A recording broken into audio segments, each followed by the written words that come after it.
This episode of the Game Changers podcast was recorded by Narmi Films. Go check them out for all your production needs.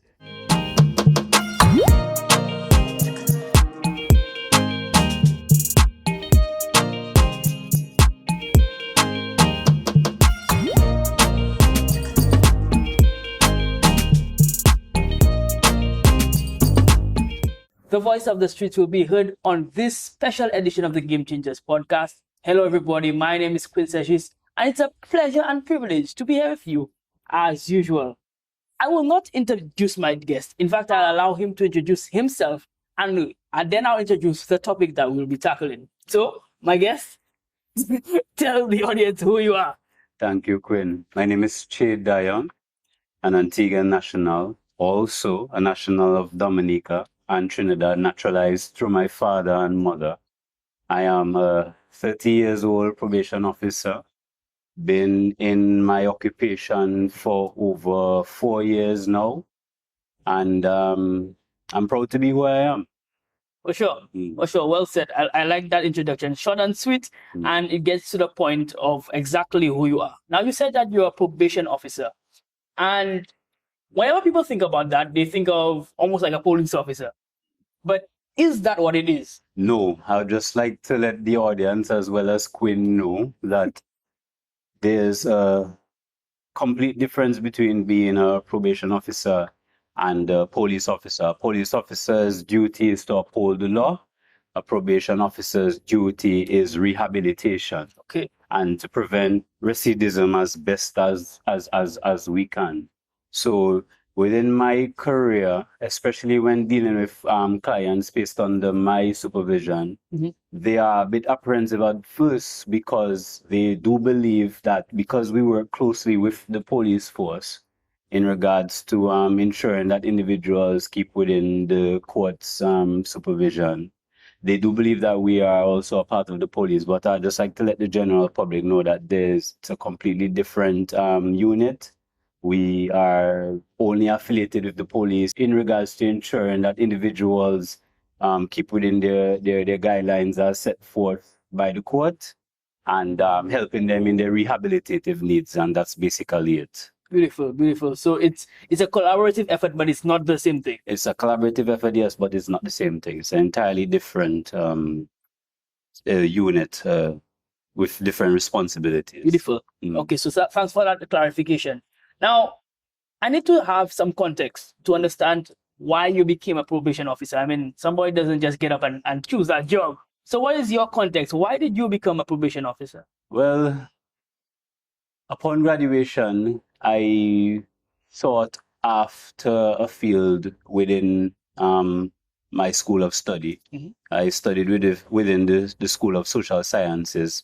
So my natural inclination was to land a career that's associated to that field. You know, it's commonplace for a lot of persons after university. They find jobs that are completely different from what their field of study would be. That wasn't the case with me. I tried my best to land a career within my field of study. I first considered being a guidance counselor within a Board of Education, Ministry of Education, sorry. But an opportunity presented itself to become a probation officer. Okay. And the responsibilities in regards to the chaperoning, there's a bit of counseling involved, ensuring that individuals stick with the guidelines set forth by the respective courts, and helping them, assisting them in any means necessary. It's pretty much along the lines of what I went and studied for, because there's a lot of psychology that's incorporated in dealing with your clients, the people who are placed under your responsibility. Interesting. So I'm seeing that you had a passion for psychology, and that led you to becoming a probation officer. Right. I always saw myself within that field. I originally saw myself as a guidance counselor, and then when the opportunity to become a probation officer presented itself, it was, to me, it was no different than my original aspiration. Makes sense. So it came naturally. Makes sense. Now, I know you would focus, or not focus, but you'll deal a lot with young people. Naturally, I mean, unfortunately, we have a lot of young males involved in crime. So a day-to-day, what would a day-to-day be like for you? Well, a day-to-day, provided that I am a juvenile is placed under my responsibility, Right. we would first ensure that the individual is attending school regularly. So we're checking with the various district truancy officers to ensure that they are attending school, they are um, focusing on their studies, and they're not getting into any form of trouble at school. We would assist in their educational needs. We would assist in placing them in programs that help develop not only their life skills, but the holistic and any other skills that would be of benefit to them. And it's essentially you are their guardian in a sense to ensure that they keep on the straight and narrow. If there's an instance where they would get into trouble, the police would get into contact with you, and they would be released onto your care and the care of any parent, guardian present. And you would just have to ensure that they abide by any rules set forth by the code. If there's a curfew, they have to abide by the curfew. If there's a particular behavior that they have to follow, you ensure that they abide by it. Right. If they are to abstain from certain areas, the delinquent company, you ensure that they abstain from said company. Okay. Okay, so you basically manage various aspects of their life. That's what I'm understanding. Right. Correct. Right. Understand. Now, okay, so in your experience, what are some of the common factors that many criminal young people, I don't say call them criminal young people, but young people who engage in crime, I should probably say, do you see that lead to them engaging in crime? So what are some of the things that cause young people to engage in crime? The common the terminology for any juvenile or any minor who comes into conflict with the law is juvenile delinquency. Okay, fine. From what I've observed, the factors are, but aren't limited to, lack of parental support. Big one. Especially father figures. Oh, big one. A lot of these households these days, they are single parent households. Because they belong to single parent households, the mother has a responsibility to provide financially. And because the mother has the responsibility to provide financially, she is not always present. So the juveniles in question, they're left with a lot of time on their hands, which is unsupervised. Idleness, exactly. And you know the age-old saying from the Bible itself, idle hands. The devil find works for idle hands. So as a result of such, just because the parent, the mother or the father, whatever single parent household they come from, doesn't have that time to supervise them as a parent should, they find themselves in a lot of instances where they breach the law, get into trouble, and so on and so forth. Okay. Another reason would be the socioeconomic level. Majority of them come from low-income families. Yes. So to be able to feed themselves, they would become involved in illegal activities to be able to provide a meal for themselves, sometimes a meal for them families. And unfortunately, because of that background, the parents would encourage that behavior as well. So those are the two most major factors I've seen. And there would be another case where there would be absenteeism. So there wouldn't be the existence of the father or the mother. Yeah. These children are essentially raising themselves, and obviously a child can't raise themselves. At all, not at all. So they find themselves involved in all manner of negative activities because they do not have that supervision. Interesting. So, okay, I'm thinking, do you think that education also plays a role in this thing? Yes, education plays an important role because the classrooms of today, they are filled to the brim. So the teachers now, they do not have that ability to focus individually on their respective student population. So a lot of them fall through the gaps as a result. And we all differ in regards to our learning capacity. Right. Some students, they struggle more than others. Mm-hmm. So as a result, those that struggle because they aren't able to get that focus or that patience necessary to enable them to learn, to be able for them to properly gain the knowledge necessary in Right. regards to their studies. There is resentment, there is impulsive behavior, there's also straight up delinquency as a result because they aren't making their way in school. So they either misbehave, they find themselves behaving inappropriately. Right. They do all what they can to get into trouble because there's that frustration. Right. So they're frustrated with themselves, so they frustrate others. Exactly. Perfect. I understand that completely. All right. So then, what role does the probation system play in helping either prevent that behavior or helping deal with it when it does happen? Well, first we look at where the conflict is arising from. Okay. So we try to address what is causing the underlying behavior. So if there is a realization that the juvenile in question has a struggle academically, we try our best to break down the struggle and slowly but surely help build up their confidence in regards to the subject areas that are creating frustration within themselves. Okay, all right. So you say that self-identity and self-respect is very important in becoming right, and understanding where the shortcomings are and try to foster that level of confidence and also try to assist them in whatever subject areas that are an issue to them. For sure. For sure. So okay, you spoke about how you help, but I mean, we know that people's circles matter, right? So how does their families, that is the juvenile delinquents, their families, do they play any role in this process?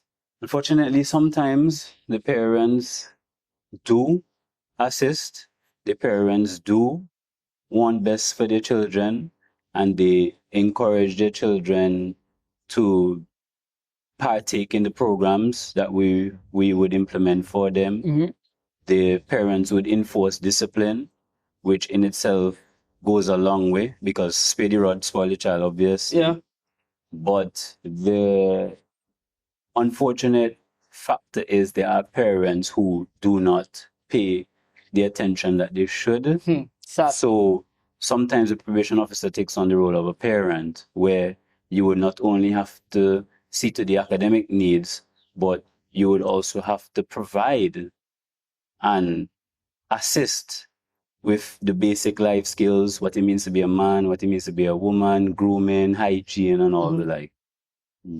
And boy, I'm seeing more and more that we have a conversation. I'm seeing the role, and parents sometimes don't even realize how important they are in the lives of children. You know, people say that, you know, when a home falls apart, the children are the ones who become the broken pieces, right?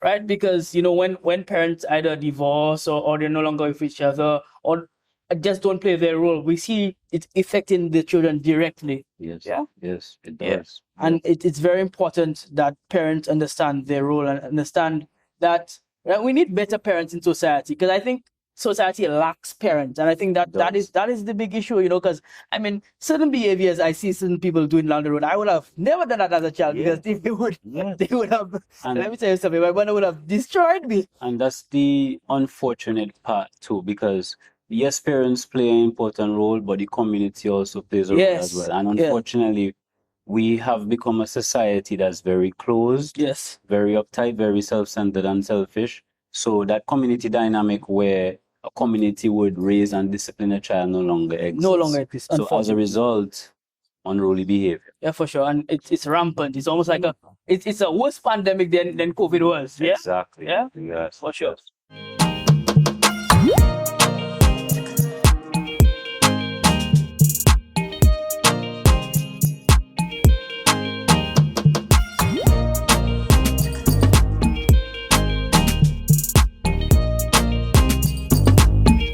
next ad slot could be yours.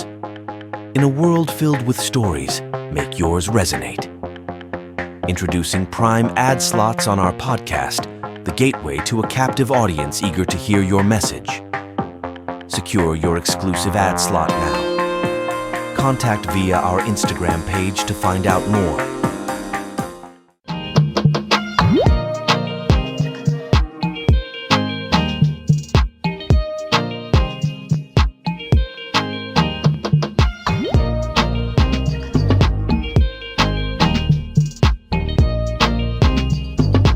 Okay, so I want to move a little bit away from the interview to something a little more lighthearted before we get into even more deep stuff. Right, so this part of our Game Changers interview I call the quick hitters. So it's just about learning about the individual that I'm interviewing. Right. It's lighthearted, rapid fire question. So the first answer that comes to you, I might just give you your answer. Okay. All right. So let's go. First question: what type of music do you like listening to? Oh, That's a hard question. there isn't a specific genre. Okay. I am the type of individual who is attracted to all. Okay. So as long as it appeals to my personal taste. So there's indie pop, hip hop, R&B, soca, booyah, of course. Yeah, of course. Dominica. Right.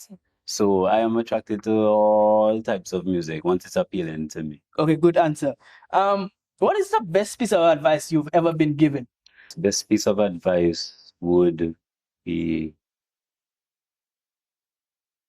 patience is virtue. Oh wow. It might sound a bit cliche, Yeah. but there's a deep importance with understanding its true meaning and also applying it. There are a lot of things that we try to rush. There's a lot of things we try to get done, but there are times in life where you have to take a step back and let life take you on its own path. For sure. All right. So we're moving on to the back end of the interview. What has been your biggest challenge thus far working in your position? Well, unfortunately, our ministry is severely underfunded. We recently had a move from one building to the other. And since we've moved to said building, there's been a lack of basics, phone, internet, and most severely, privacy. Just imagine a building where you're dealing with you're dealing with perpetrators and victims, both coming through the same entrance. Wow, that's tough. Right. So there's that risk factor. Also, there's the lack of resources. When I say resources, I mean institutional support. Mm-hmm. We do not have a juvenile detention center. Our only juvenile detention center has been closed for years. Wow. Yet to be open. So there's a housing issue in regards to youth who come into conflict with the law. They are actually held in our prison. Oh, that's tough. And you can't have juveniles in an adult prison. Yeah, so and you're mixing bad influence with exactly. Yeah. From what I've observed, the prison is a university for crime, right? Yeah. Correct. So there's that. We are actually lacking a lot of programs, rehabilitative programs that would help at-risk youth. So there's a serious lack of governmental programs in place. Mm-hmm. There are some private NGO programs. I commend those that do try their best to curb those types of behaviors, to develop young men and young women to be better, to help develop young men and young women to be better, but they aren't enough. There is a serious lack of motivation from the government to implement these programs, to help implement and encourage these programs. So as a result, we are fighting an uphill battle. It seems to be like, that's a trend throughout the region. I think, I don't know why we don't seem to invest in young people so much. We wait until they become mature criminals and then we want to change them, and it doesn't work that way. I don't know why. Yes, our priorities seem to be out of order, especially within the Caribbean, the diaspora, the Caribbean archipelago.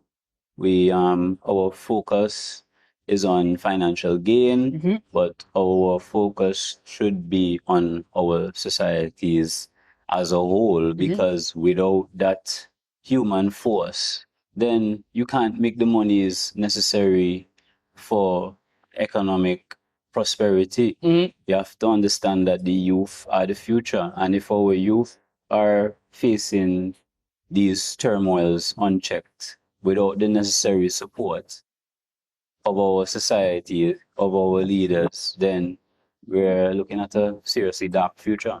For sure. Unfortunately. So what would you say is the most critical change that is needed to be done to fix these problems that we just addressed? Well, we first have to address the underlying issues. We have to foster as much support as we can for our youth, for our young people. We have to develop the programs necessary that not only see to the academic, but the holistic and life skills. We also have to encourage them, motivate them, and discipline them where necessary. Yes, for sure. Because we have a serious disciplinary issue. I'm not saying punish severely, but there has to be some level of accountability For so sure. that they understand that there's consequences of their actions.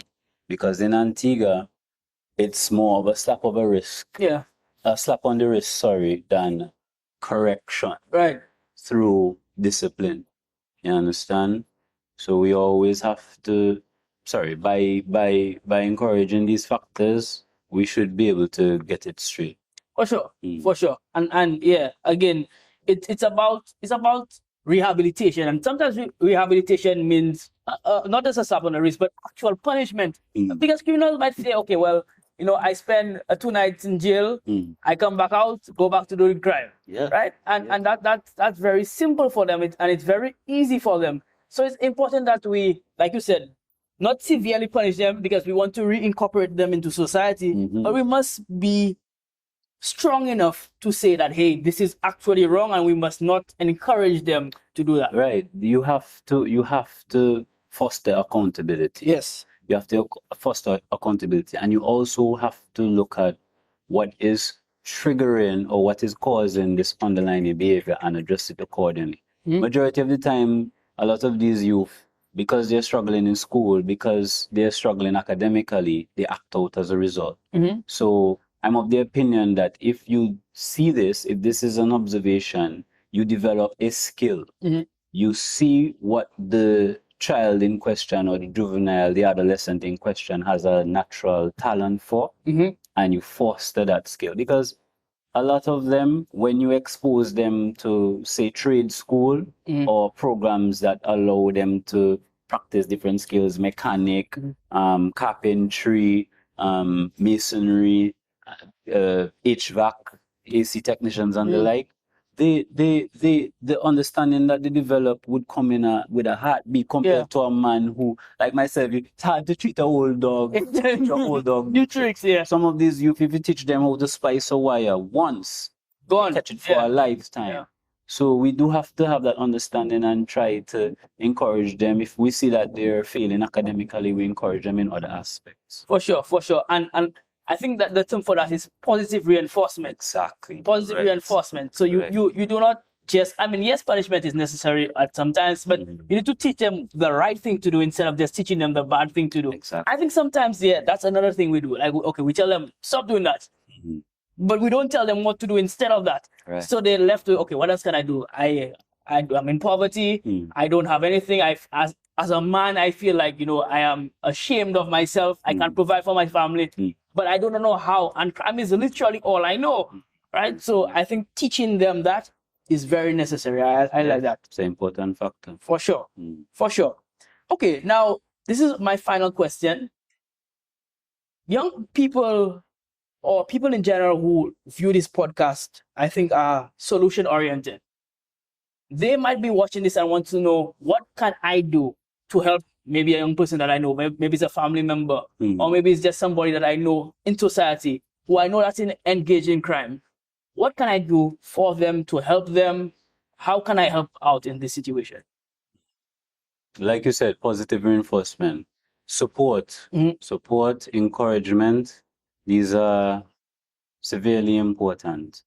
You also have to call out the behaviors, call out the bad behaviors, explain to them how these behaviors can affect them in the long run. One of the things I personally do is I explain to them, listen, you are in the most beautiful stage of your life. You are a child, you're a young person.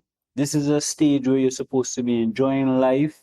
The responsibilities of an adult haven't hit you as yet. So you're supposed to be making friends, enjoying yourself, enjoying life. Yeah, life might be hard, but there are people that you can look to for support. No one would look at an adolescent or a child and turn them away if they come for support. Right? That's true. And that's the unfortunate part. They are taught that they, unfortunately, grown individuals, they sometimes encourage a lot of negative thoughts, and we need to speak to our young people and explain to them that yes, your environment may not be the best, your life, your background, the family you belong to may not be the best, but you have a bright future ahead of you. For sure. And if you apply yourself in a positive way, if you apply yourself, if you foster that positivity within yourself, then the sky is the limit.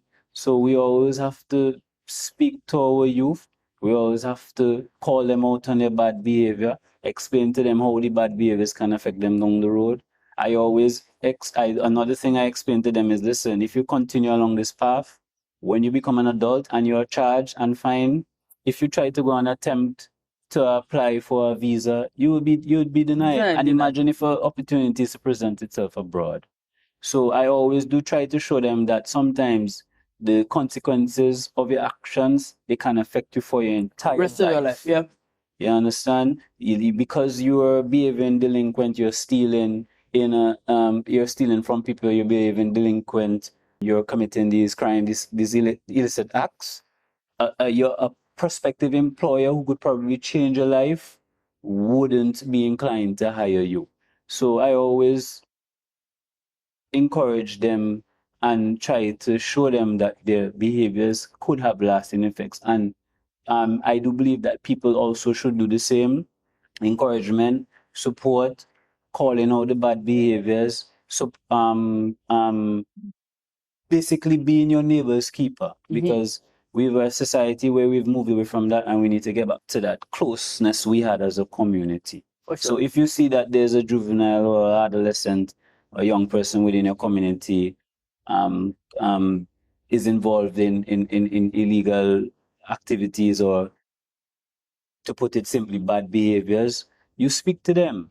You speak to them from a non-judgmental perspective. Important. You understand where it is they're coming from, what may be influencing the behavior, and also you pray for them. For sure. We always have to foster the spirituality, because that's lacking severely. You sit down, you pray with them, you pray for them if they refuse to have a sit down and pray with you, because you know young people are a bit aggressive. So you pray with them and you be there for them, especially when you realize it's a situation where they basically don't have anyone to be there for them. Because sometimes all a juvenile or a child, a minor, adolescent would really need is someone to just pay attention to them. Someone who cares. Someone who cares. So you pay attention where necessary. Absolutely. Absolutely. I couldn't think of a better way to end discussion. So be the change that you want to see. Often we complain about, oh, young people this, young people that, but we do absolutely nothing to help them out. Nothing at all. And you have to be the change that you want to see. Right. Jay, I want to thank you so much for coming on here today, man. It's been a long time coming. Oh God. We've been speaking on the interview, but you're in St. Lucia. Yeah. Not just on vacation, but on a positive drive as well. I'm so happy to have you here. I hope these discussions continue. Don't be a stranger. I mean, a part 2 could always run. A part 2 can always run, maybe. Right? But thank you so much. Thank you guys for coming and listen. Remember to like and subscribe. There's a lot more amazing content where this has come from. There are a lot more amazing guests as well. So many amazing interviews and amazing discussions coming your way. Thank you for all your support thus far. Remember to check out our channel. Remember to check out our merchandise. Everything that aligns with Game Changers. And as usual, stay hungry, and I'll see you next time. Bye-bye. Yes. Yeah, man.